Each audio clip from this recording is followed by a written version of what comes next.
Hey, welcome to the PR Planner with Ben and Mike. I'm super excited to be teaming up with Ben on these. Mike Byrnes, own Byrnes Consulting. I'm a national speaker, and I own, or I'm not own, but helping the FPA with the Coach's Corner, and specifically working on business growth strategies.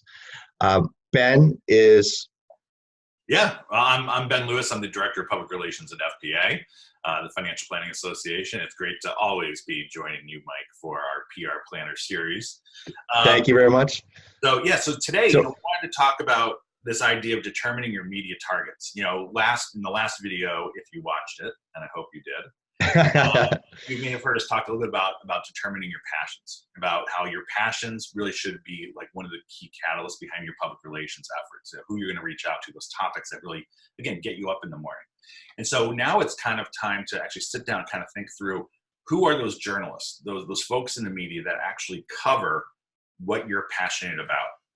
And so, Mike, I'll kind of turn it over to you. And what's some initial thoughts that you have about how you can determine those media targets?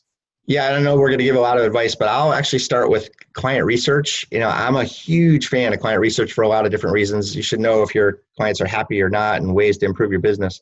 But one of the things, you should just know them better than anyone else, and what do they listen to, what do they watch, and what do they read, and know all the different forms of it too. It might be they like the Wall Street Journal, but do they like it online? Do they like reading the paper? Do they like the tweets? Do they like the Facebook page? What is it? And how do they digest news?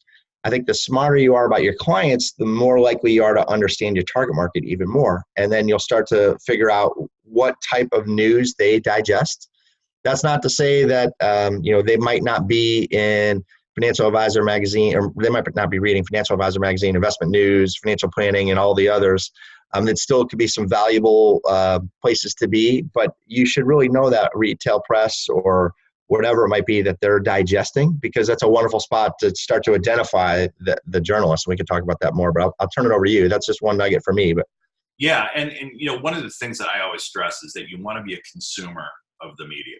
You actually want to, if you're a financial planner, and obviously this whole series is devoted to financial planners and advisors, and so hopefully you are tuning into what the media is writing, what they're covering, and so on.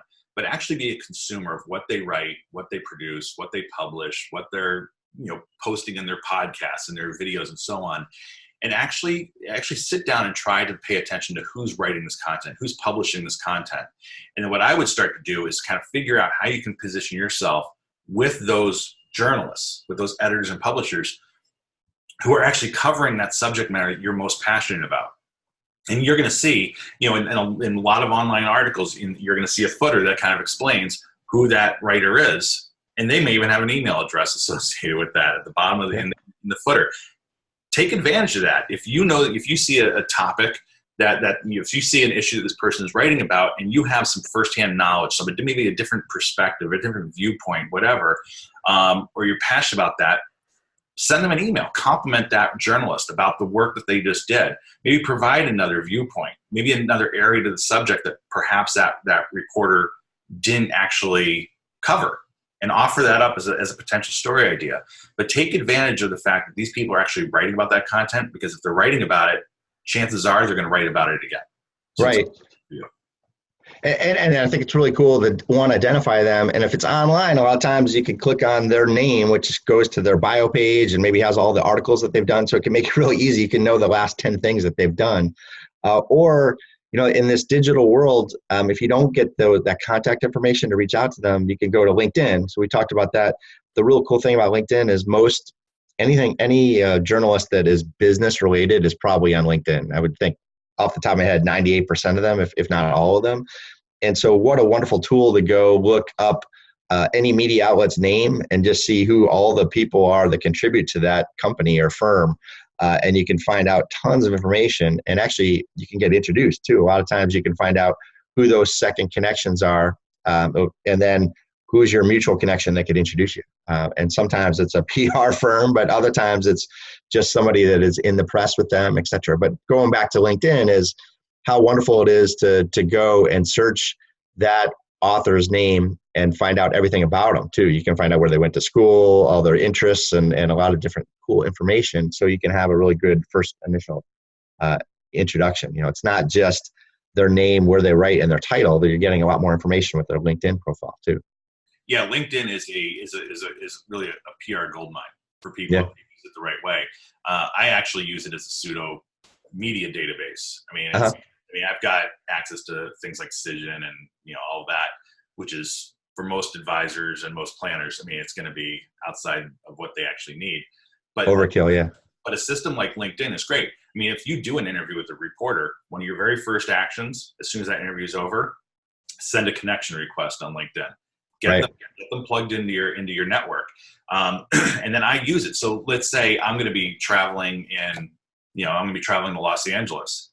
Sometimes what I'll do is I'll actually pull up LinkedIn. I'll do an advanced search based on location, based on news media, and I'll see all the journalists who are on LinkedIn who I'm connected with, who are in those markets, who's in that market. I can send them a quick note and just say, hey, look, I'm going to be out that way. I'd love to get together for a cup of coffee. Yeah. It really becomes a very valuable resource for you. And that also goes into, I know you've got a lot of interest in social media, Mike, so I want to get some of your thoughts on this. But one of the big things that I think is really important is to kind of recognize journalists who are doing a really good job, who are covering those subjects that you're really passionate about, using social media as a tool to share those kudos. Mm-hmm. I think is critical, because if a journalist sees you sharing their content, on a regular basis, and you're giving them a shout out, I think that goes a long way to actually starting to establish that relationship. I 100% agree. I think of these mean editors pushing on writers to do so much and churn it all out, and they're actually tough on them. So just a little kudos can really brighten any journalist's day, and you can stand out. And I've actually had clients get in the press just by sending a thank you note or a wow, that was wonderful note, and they build the relationship, and then it lasts 10 years. It's really funny. Just to treat a human being like a human being should be treated can go a long way. So good advice. Yeah, absolutely. Yeah, so again, I think there's a lot of different things that people can do. Number one, pay attention to what the media is writing. Pay attention to what they're actually writing. Find those journalists who are actually writing about the things that you're most passionate about. Identify ways to plug yourself into those stories. Reach out, and it can be a simple introduction. But I will say, and we're actually going to be talking about making your pitch in our next video. So I don't want to, open everything up now. But I do think that when you are making that initial outreach, you need to do it with the idea that you want to educate. You want to find a way to establish that relationship, because at the end of the day, when you can establish that relationship with that reporter who's actually covering what you're writing, it's not about getting that one-time hit from being in the next story. It's about establishing a relationship where you can be in the next 100 stories. Correct. It's long-term. That's what all of this is about. At the end of the day, as PR guys, we're relationship managers. It's all about the relationships. If you and I didn't have relationships with folks in the media, we would be the world's worst PR people. Right. We would. So it's all about establishing and forging those relationships and maintaining those relationships. And so thinking about the long term is really the mindset you need to have. Cool. And my final tip is where I started. Just start with your clients. Know them better than anyone else and know what they're paying attention to. And that will be a good starting ground for your PR strategy. Cool. Absolutely. Nice teaser for the next video. Can't wait. Yeah, it's going to be fun. So again, everyone, this has been the PR Planner with Ben and Mike. And we'll look forward to having you all join us for the next video. Until then, good luck with your PR planning. Thank you.